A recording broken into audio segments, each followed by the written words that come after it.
Good day everyone and welcome back to Bantayanan Caster. And I'm Mitch and today I'm so excited dahil mag-unbox ulit tayo ng isang casting reel. This is a spinning reel that I bought online.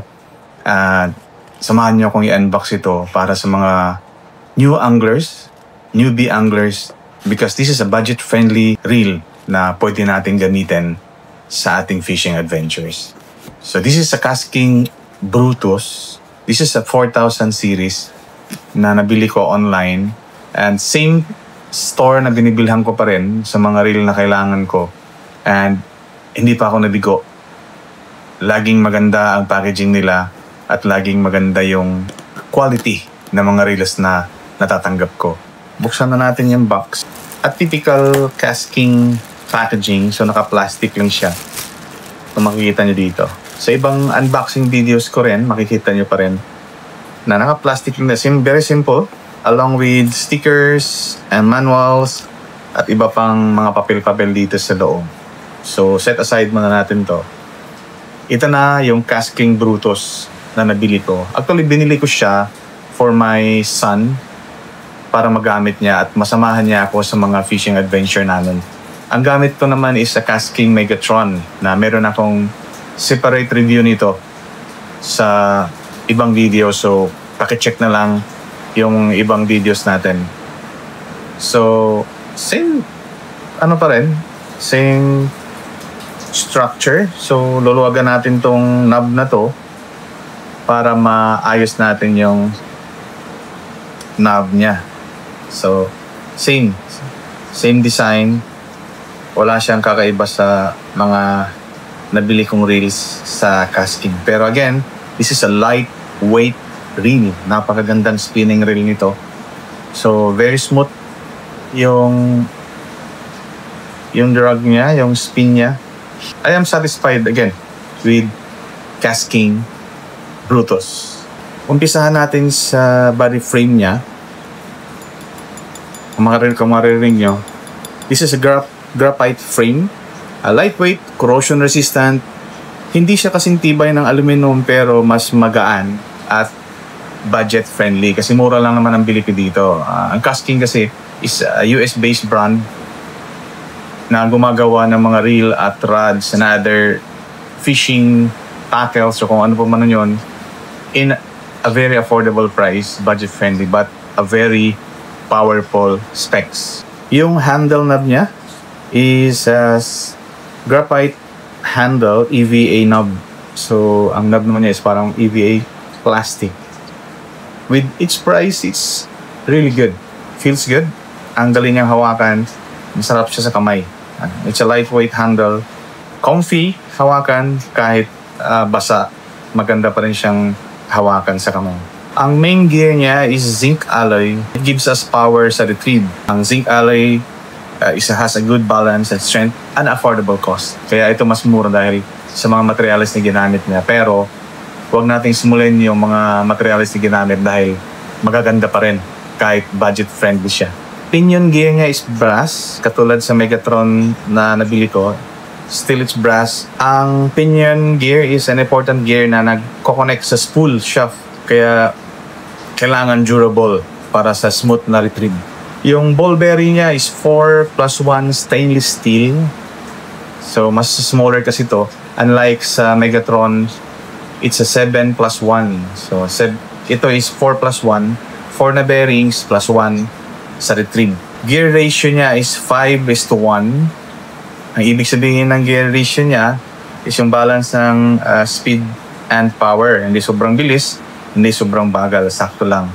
Yung ibig sabihin lang nito, sa isang ikot mo ng knob is 5 times umiikot yung spool mo. Kung ito yung knob mo, sa isang ikot mo ng ganyan, 5 beses daw ito umiikot. So yun ibig sabihin ng gear ratio. Max drag niya, yung drag system naman niya is a multi-disc drag system na kaya niya ng 17 to 20 pounds na retrieve. Ang drag is ang preno ng reel. Kaya nito i-handle medium-sized fish, mga talakito, snapper, tilapia, or mga bangus. So, ano ba tong drag na to? So, kung gusto niyo marinig yung drag nito, luluwagan natin. To loosen up, it's counterclockwise. To tighten, it's clockwise. So, luluwagan muna natin. So, yan. So, kung meron tong line dito, hihilahin ng isda. Kapag mayroon ka na hook, meron siyang play. Ito yung tunog niya. I'm not sure kung naririnig nyo. So, yun. Ngayon, ina-adjust natin to as we go along para hindi siya mahila ng isda. Pero ang iba, nagbibigay sila ng konting play lang para hindi masyadong ma-stress naman yung rod or reel mo. But as we go along, pahigpit yan para malakas yung retrieve natin. Ang weight naman niya, nitong napakagandang reel na to, napaka-compact, is 320 grams. So it's just around 11.3 ounces. Mas magaan kaysa Megatron, kaya di nakakapagod. Good for longer casting.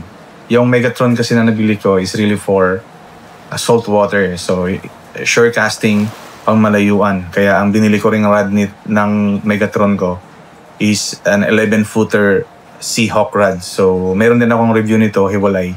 So kindly check my other videos. Now, going to the line capacity, kapag gumamit tayo ng mono, ito yung nylon.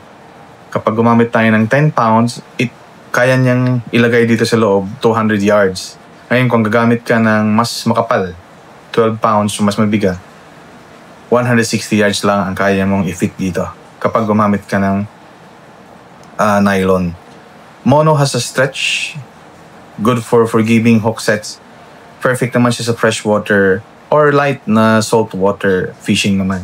Ngayon, kung gagamit naman tayo ng braid, so ito yung mga 4-strand braid is 30 pounds. Kapag gagamit yun ng 30 pounds, 180 yards ang malalagay mo sa loob nito. And 40 pound is 140 yards. So kung mapapansin nyo, mas lalaki yung pounds niya, mas liliit yung kaya niyong ilagay dito. Kasi mas kakapal siya. So, I think this is a braid-ready spool dito. So again, tip ko lang sa mga baguhan, wag nating punuin ang ang spool. So hanggang dito lang tayo sa line. So kung makikita niyo ng maayos, hanggang dito lang tayo sa line, wag niyong pupunuin dito. So dito lang siya. Kasi aapaw yung mono line mo or braid line kapag nagka-cast ka. So hindi maganda. Magkakaroon ka ng mga buhol-buhol dito. So, tama lang. Magkakaroon din ako ng tutorial para dito. Yung tamang pag-spool. Kung paano siya gawin ng maayos at tama. Yung retrieve naman niya is 25 inches per turn. So, maganda niya. Ibig sabihin lang, kung isang ikot nito, ganyan, 25 inches daw ang nare-retrieve nating line. So, ibig sabihin lang, kapag meron kang na-hook na fish, konting ikot lang nito, pero marami ka ng line na nare-retrieve. Ganun po ang ibig sabihin ng sa retrieve natin. So I think that's all for our short review for the Cast King Brutus na nabili ko para sa anak ko naman. And kung ako ang tatanungin nyo, I'm really satisfied with how this reel is made dahil napakaganda niya, napakagaan niya, at napaka-smooth ng retrieve niya. Kaya kung 1:10, I think I'll give this an 8 or a 9 dahil napaka ganda niya. Again, this channel is made for newbies, mga baguhang anglers, para matuto sila sa mga bagong information at bagong learnings, techniques, and method in fishing. Dahil ito ay hindi masyadong nadidiscuss sa mga advanced channels na nakafocus sila sa fishing. Yung mga catch nila, malalaking isda na nakukuha nila. This channel is focused on the gear and tackle para mas lalo nating maintindihan ang basic ng fishing. If you like the content that we are creating, please consider to subscribe and like our videos para patuloy niyong masubaybayan ang mga bagong videos na or update namin dito sa channel. Maraming salamat for tuning and see you next time.